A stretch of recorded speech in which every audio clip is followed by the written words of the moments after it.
दधिया के भूखल श्री कृष्ण ते दधिया दधिया करई दधिया दधिया करई हो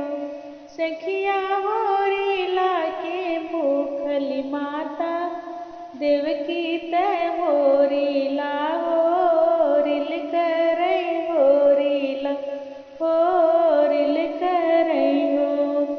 जमुना किनारे कन्हैया ते माता से रज करई माता से रज करई हो माता तोहरे कोखिले बैयव तारय मर होई के रहबै प्रगट होई के रहबै हो माता तोहरे कोखिले बैयव तारय मर होई के रहबै प्रगट होई के रहबै हो यहाँ बाटे राक्षस दानव सातौ दल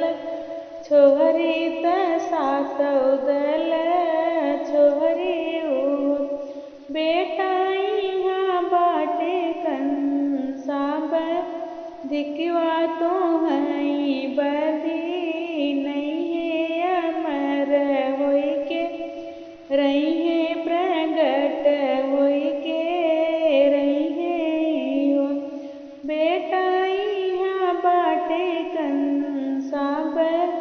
दिखवा तो हई बदी नहीं है अमर होई के रही है प्रगट होई के रही है हो माता का वो करिए कंसा दिखवाओ नहीं बधी डर अमर होई के